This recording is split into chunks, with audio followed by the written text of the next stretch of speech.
La prueba de que la cúpula de los BRICS de Río de Janeiro fue un éxito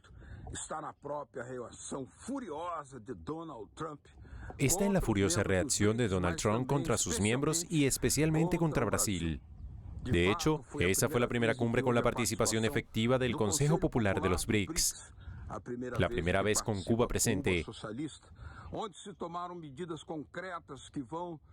y en la cual se tomaron medidas para avanzar en un sistema de pago propio e incluso sobre cables submarinos del bloque para garantizar la seguridad informativa. Brasil también tiene alternativas al mercado de Estados Unidos, ya sea dentro de los BRICS mismos, ya sea en la integración latinoamericana, y también puede expandir su mercado interno con una robusta elevación de los salarios, reindustrializando el país, superando la primarización de la economía y esencialmente reduciendo los indecentes privilegios de la banca. Pero para eso es necesario movilizar al pueblo para hacer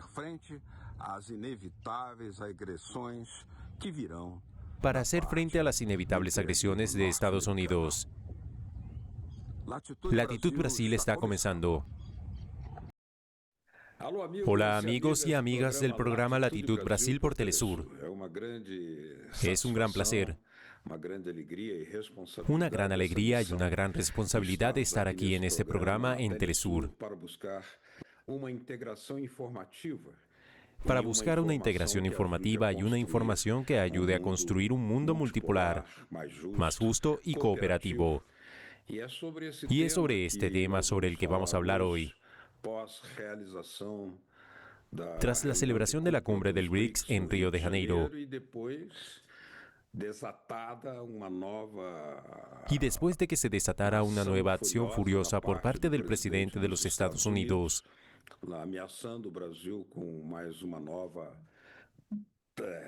amenazando a Brasil con una nueva imposición arancelaria, una especie de castigo. Pero quien nos explicará el significado de una cosa y otra es nuestra invitada aquí presente, la profesora Mónica Bruckmann, economista nacida en Perú, pero naturalizada brasileña, que por suerte lleva mucho tiempo con nosotros y es profesora en la Universidad Federal de Río de Janeiro. Así que quiero darle la bienvenida y, en primer lugar, preguntarle directamente ¿qué le ha parecido la celebración de esta 17ª cumbre de los BRICS, con Brasil en la presidencia?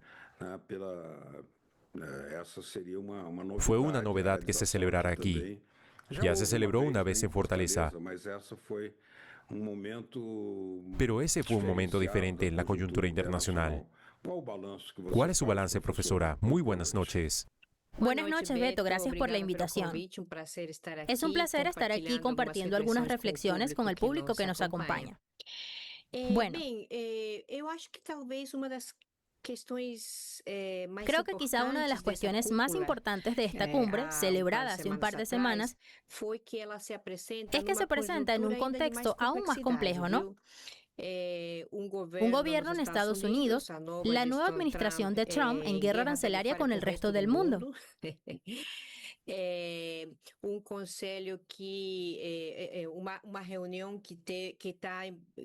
consejo, una reunión que incluso está afianzando un proceso de crecimiento de los BRICS como bloque, ¿no? Ya ha aceptado un nuevo país miembro a partir de 2025, Indonesia. Y digamos, una disputa hegemónica cada vez más encarnizada, ¿no? Por un lado,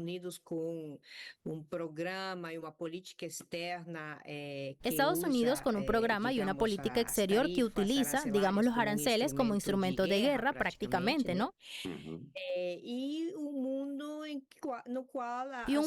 en el que las economías emergentes tienen cada vez más importancia en la economía mundial en su conjunto.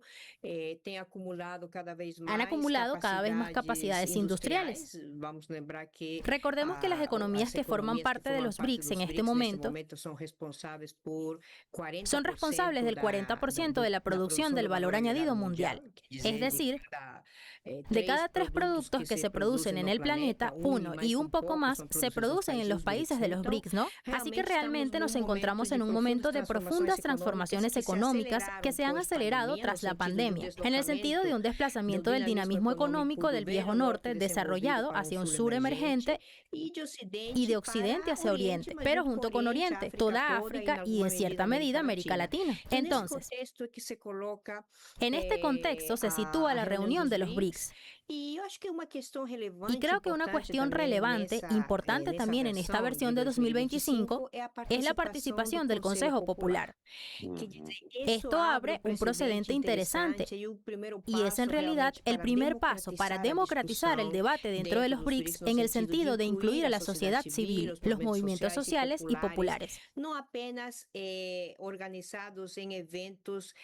No solo organizados en eventos que están fuera de la cumbre o son anticumbres, como hemos visto en las últimas décadas, ¿no? Sino a través de una participación un poco más activa, además, en condiciones de tener un asiento en la reunión de la cumbre propiamente dicha, en la reunión oficial, con la posibilidad de presentar los resultados de un largo debate en varios sectores de la sociedad civil. Por lo tanto, creo que esta es una cuestión importante, un primer paso hacia un proceso, digamos, más amplio de debate, de discusión para llegar no solo a acuerdos finales, sino a las políticas que orientarán la actuación en todas las esferas del bloque económico, político y geopolítico que son los BRICS hoy en día. Muchos observadores atentos a esta escena política internacional habían notado que, por parte de Brasil, no había tanto compromiso como lo hubo, por ejemplo, en la organización del G20. En relación con los BRICS, era un poco más desanimada. Sin embargo, parece que hubo una sorpresa, incluso para algunos de esos mismos observadores, de que al final el resultado fue incluso mejor de lo esperado. Incluso con el propio presidente Lula dando señales de insistir en una cuestión monetaria, que es algo que irrita profundamente a Estados Unidos. Donald Trump lo mencionó. Quieren acabar con el dólar, quieren destruirnos. Y el presidente Lula insistió en este tema, es decir,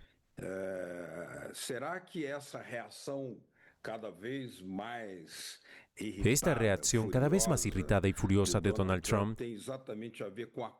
tiene que ver precisamente con la consolidación que se observó en esta reunión de Río de Janeiro, incluso con procesos muy diferentes en el propio ámbito de la economía. La presencia del ministro ruso de Economía también. ¿Es por eso? Mira, hay varios aspectos. Sin duda, digamos, está el proceso de avance económico del bloque BRICS, pero junto con los BRICS, todo un sur emergente.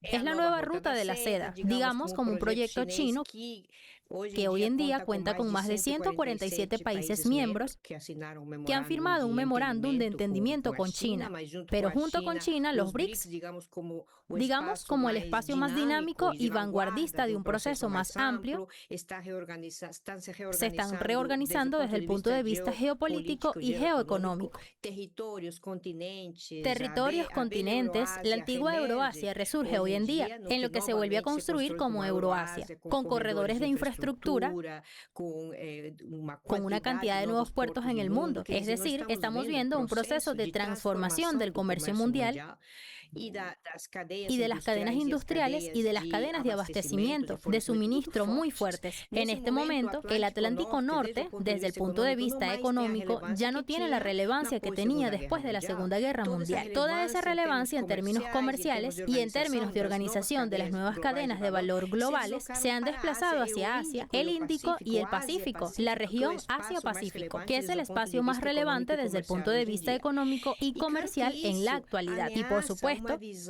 esto amenaza una visión desde Occidente y principalmente desde Estados Unidos en sus pretensiones de perpetuar el dominio de una forma de acumulación capitalista basada en la relación desigual, cada vez más desigual, entre centros y periferias, desde el punto de vista del uso de instrumentos monetarios financieros.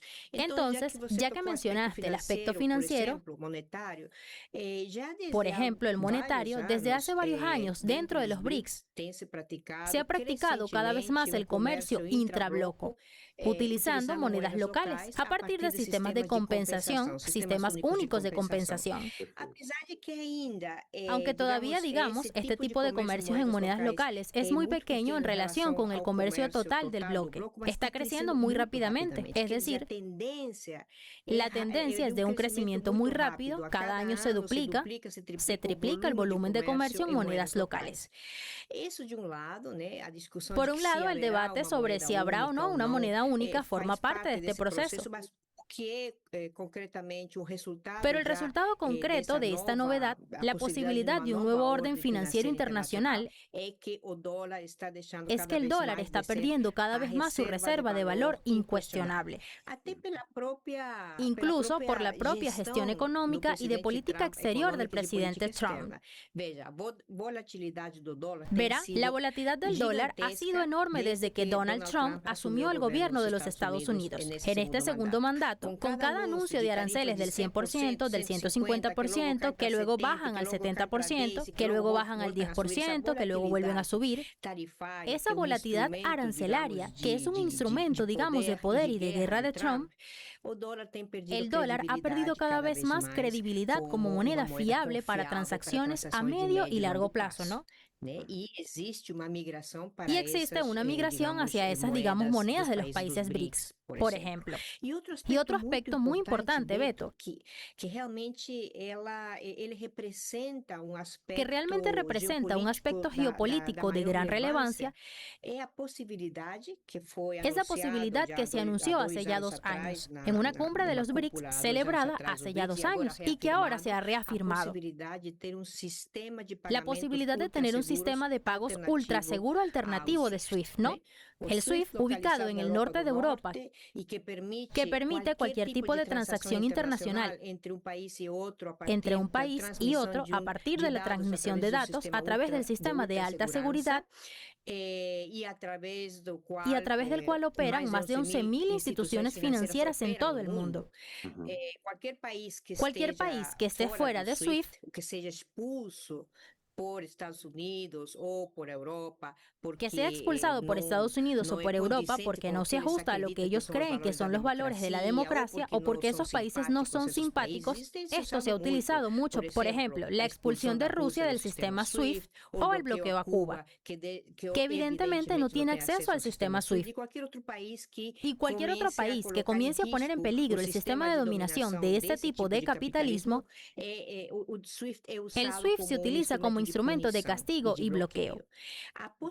La posibilidad de tener un sistema alternativo al SWIFT significa retirar todo ese poder de veto, todo ese poder de injerencia económica que tienen los países, principalmente Europa y Estados Unidos, de injerencia y de bloqueo económico para el resto del mundo. Y creo que este es un aspecto realmente relevante desde el punto de vista financiero. Sin duda alguna. Vamos a hacer una pequeña pausa. Estamos hablando con la profesora Mónica Bruckmann, profesora de la Universidad Federal de Río de Janeiro, sobre el post-BRICS, celebrado en Río de Janeiro, pero también ahora sobre este conjunto de amenazas que Donald Trump dirige específicamente a Brasil, teniendo en cuenta que muchos de los países del BRICS ya están sancionados: Rusia, China, Irán, Cuba, que acaba de entrar como socio, pero es el más sancionado de todos. Volveremos enseguida con Latitud Brasil.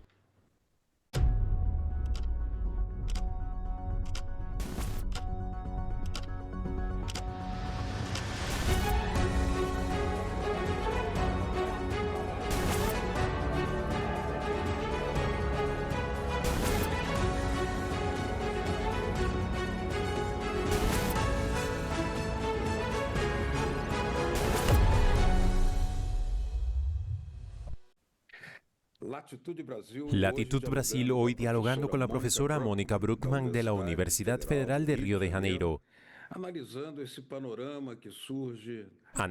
este panorama que surge tras la celebración de la 17ª Cumbre de los BRICS y sobre todo con un conjunto de amenazas, específicamente de Estados Unidos contra Brasil, que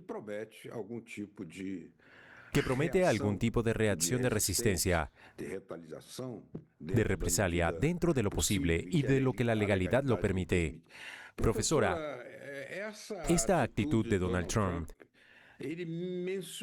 mencionó la presencia de Brasil en los BRICS, pero también lo mezcló con la cuestión política de Bolsonaro y al mismo tiempo tomó el camino que le resulta más práctico, que es un castigo arancelario.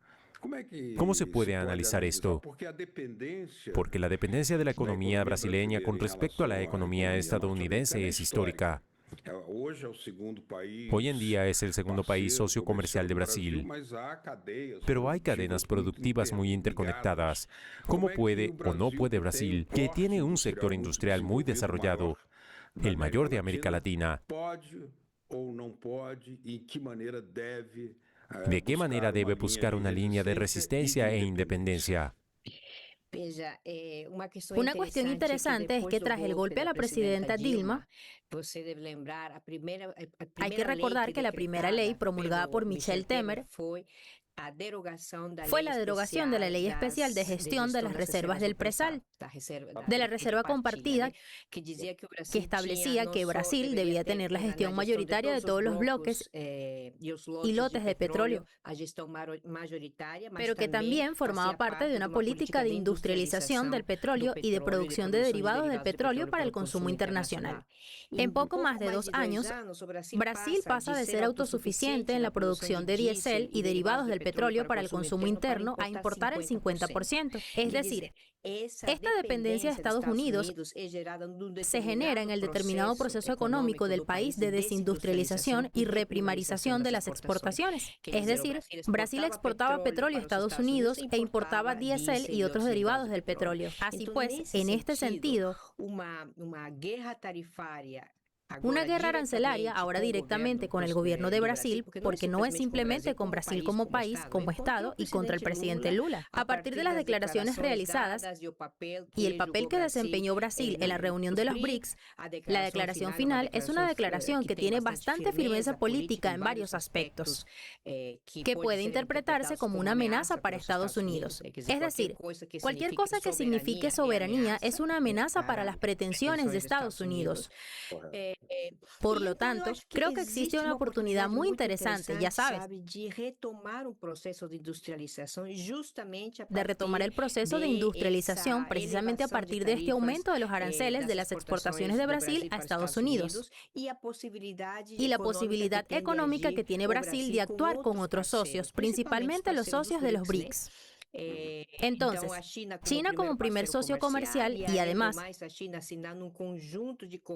firmando un conjunto de convenios y acuerdos de cooperación científica, tecnológica, incluyendo algunas posibilidades de industria conjunta entre empresas brasileñas y China, una cuestión bastante interesante. Entonces, creo que la situación no es tan determinante. Existen varias posibilidades. Ahora bien, una cosa que se está debatiendo y que usted plantea en su pregunta es ¿cómo debería reaccionar Brasil? Creo que lo que está haciendo el gobierno brasileño al iniciar un diálogo con varios sectores empresariales es algo muy importante. Y mira, prestemos atención. Se trata de un diálogo con diferentes sectores empresariales que al mismo tiempo mantienen un diálogo con sectores empresariales de Estados Unidos que se están viendo tremendamente perjudicados por los nuevos aranceles impuestos a partir del próximo mes. Entonces, esto significa para Trump problemas internos crecientes tanto con sectores de la economía de los Estados Unidos que operan internacionalmente y que están siendo directamente perjudicados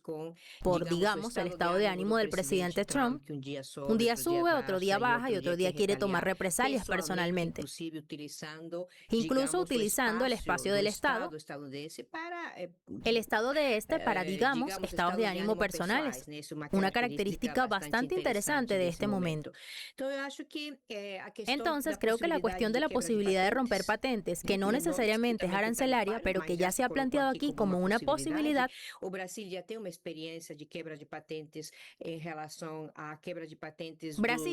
experiencia de ruptura de patentes en relación con la ruptura de patentes de medicamentos que controlan el SIDA y el TIB. Fue aún en el gobierno de Fernando Enrique Cardoso, con José Serra como ministro de Salud.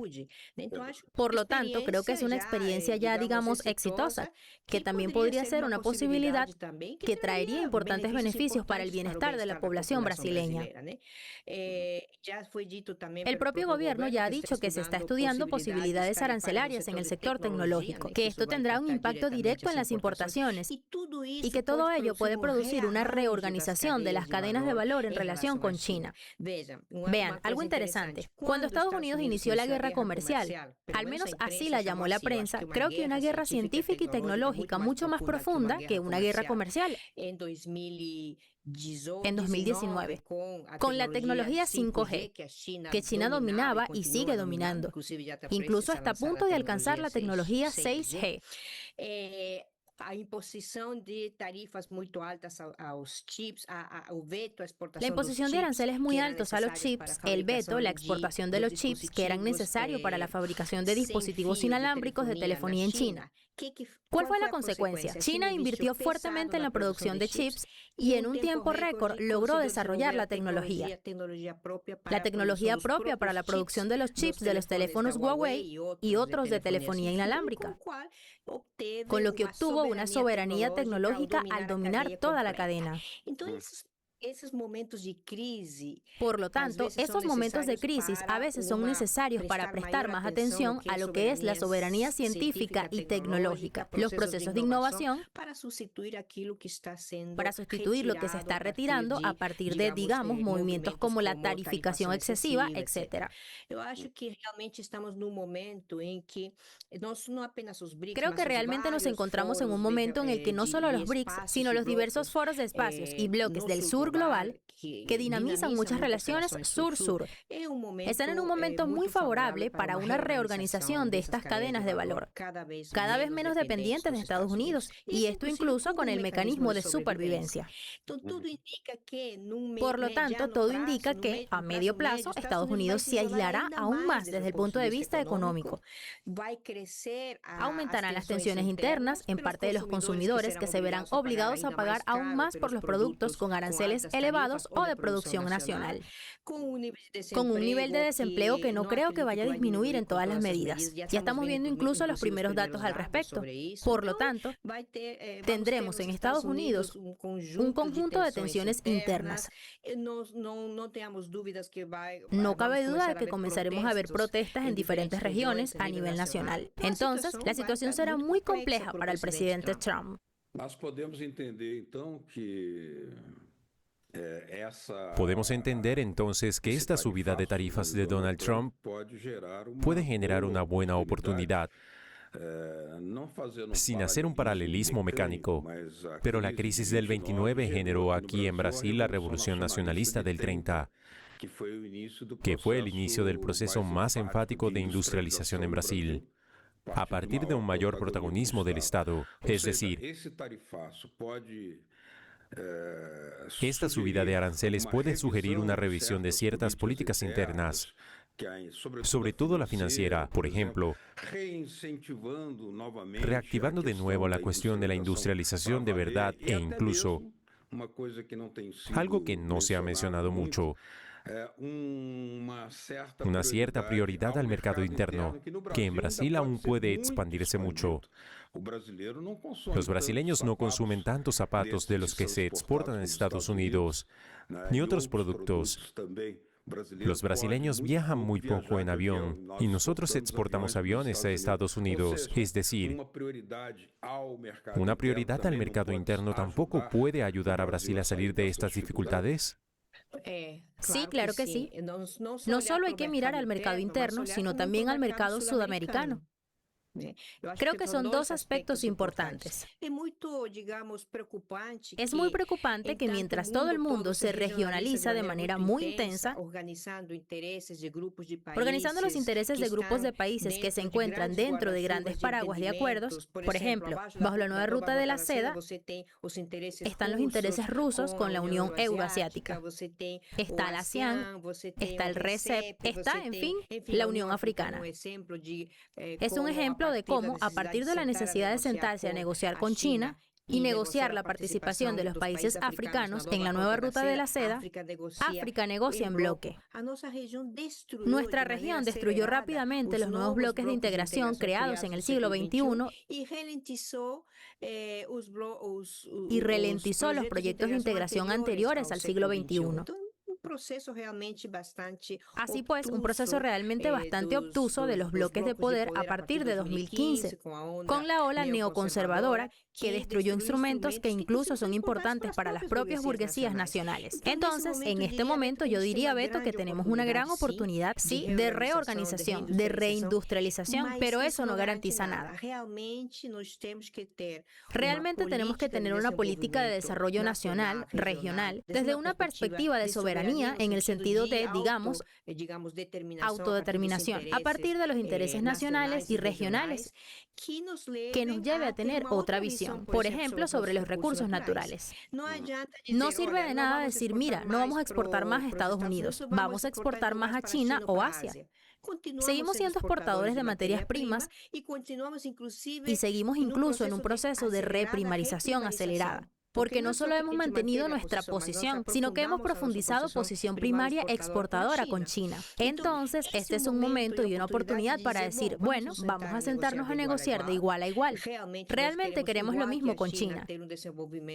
Tener un desarrollo compartido, lo que significa transferencia tecnológica, proyectos conjuntos de industrialización. No queremos enclaves. Por ejemplo, que BYD, la principal empresa de vehículos electrónicos del mundo, venga a producir una fábrica en Bahía con mano de obra china, con tecnología china y forme un enclave. No, es necesario pensar en instrumentos de cooperación, de transferencia tecnológica, de mano de obra brasileña capacitada en esta área. Por lo tanto, creo que hay varios aspectos que pueden replantearse ante el gran potencial que nos presenta el momento. Muy bien. Profesora Mónica Bruckmann, ha sido un gran placer tenerla aquí con nosotros en Latitud Brasil. Las puertas estarán siempre abiertas. Muchas gracias por su presencia. Muchas gracias. Muchas gracias a usted, Beto, y un fuerte abrazo desde Río de Janeiro. A todos ustedes que nos acompañan en toda esta gran patria, un abrazo de Telesur. La semana que viene volveremos con Latitud Brasil. Adiós.